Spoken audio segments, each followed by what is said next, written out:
হযরত শাহজালাল এবং শাহপরান মাজারে কত টাকা আয় হচ্ছে এবং কত টাকা ব্যয় হচ্ছে, এটাই সরোয়ার আলম জানতে চাইছে। এটা তো ঠিক করেছে। বিসমিল্লাহির রহমানির রহিম। আসসালামু আলাইকুম। এদের সরোয়ার আলম সাহেবকে যে বদলি করা হলো, কারণ কিন্তু একটাই, যে উনি যদি থাকে তাহলে এই যে শাহজালাল, হযরত শাহজালাল এবং শাহপরান এই যে মাজারে, এখানে দুর্নীতি করতে পারবে না কেউ। এখানে কেউ তাদের বাপ দাদার সম্পত্তি ভাবতে পারবে না। যে যার ইচ্ছা মতো এখান থেকে crore crore million million dollar এখান থেকে নিতে পারবে না। এটা হচ্ছে মূল কারণ।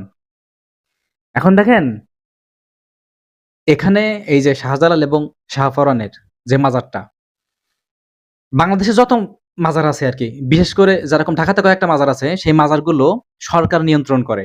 সেখান থেকে যে টাকা ওঠে বা সে যাই হোক না কেন, মানুষ যেগুলো দান করে, সেটা সোনা গহনা হোক বা যা হোক না কেন, সেটা ওখান থেকে সিটি কর্পোরেশনে চলে যায়। তারপরে সরকার, সরকারের ফান্ডে ওটা জমা হয়। জমা হওয়ার পরে মাজারে যেগুলো দরকার সেগুলো সরকার থেকে সেগুলো প্রদান করে মাজারে। যা কিছু দরকার, কোনো মেরামত হোক বা কোনো কিছু হোক, সরকার নিয়ন্ত্রণ করে। কিন্তু এই যে ২ টা মাজার, শাহজালাল, হযরত শাহজালাল এবং শাহপরান, এখানে নিয়ন্ত্রণ করে কারা? এটা কিন্তু সরকার নিয়ন্ত্রণ করে না।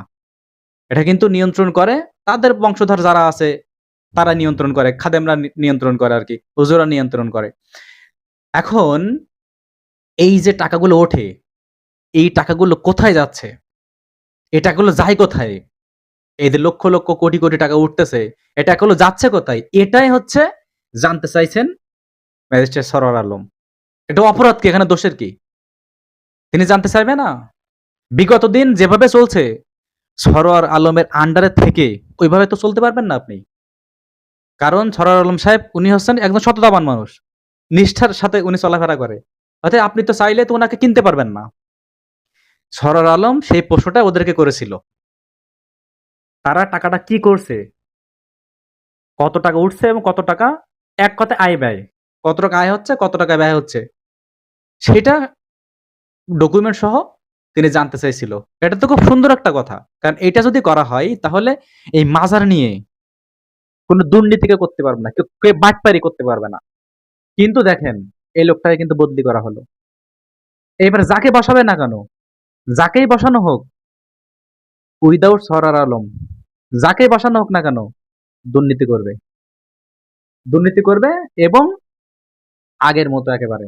এই সরার আলম কিন্তু শুধু এখন না, ইনি আওয়ামী লীগ আমলেও কিন্তু এরকম বিভিন্ন জায়গায় বিভিন্ন অন্যায়ের বিরুদ্ধে যখন রুখে দাঁড়াতো, একটা পর্যায়ে যেয়ে কিন্তু হাসিনা আমলেও কিন্তু এর একবার কিন্তু বদলি করছিল কিন্তু। অতএব সততার মূল্য বর্তমান বাংলাদেশে নেই। সততার মূল্য একমাত্র উপরে আল্লাহর কাছে আছে।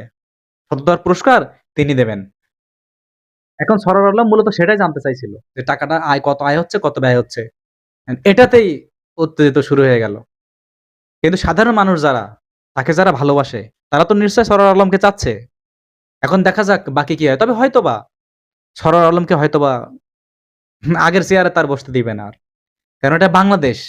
সরকার চাইলে কি এটা কন্ট্রোল করতে পারে না? পারে কি না? অবশ্যই পারে। কিন্তু অনেক অনেক এর ভিতরে অনেক কথা আছে আরকি। এসব কথা বলব না। এসব কথা বললে অনেক দলের বিরুদ্ধে যাবে। এসব কথা বলব না। সরকার চাইলে নিয়ন্ত্রণ করা সম্ভব ২৪ ঘন্টার ভিতরে। বেশি দূরে যাওয়ার দরকার নেই। হযরত শাহজালাল এমন একজন ভালো মানুষ ছিলেন। তার কথা বলতে গেলে অনেক, অনেক ভিডিও আরো লম্বা হয়ে যাবে। অন্য একদিন বলব। এত ভালো একজন মানুষ ছিল। অতএব তারে নিয়ে ব্যবসা হোক, এটা বাংলাদেশের মুসলমানেরা এটা কামনা করে না।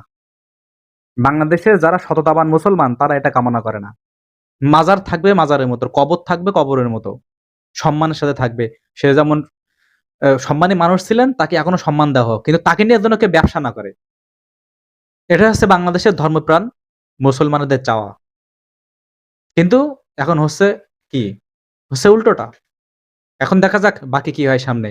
তবে আপনারা সিলেটবাসী যারা আছেন, আপনারা আন্দোলন করেন। আন্দোলন করেন সরোয়ার আলমকে তার জায়গায় বসানোর জন্য। ধন্যবাদ আপনাদের সবাইকে আমার এই ভিডিওটি দেখার জন্য। আল্লাহ হাফেজ।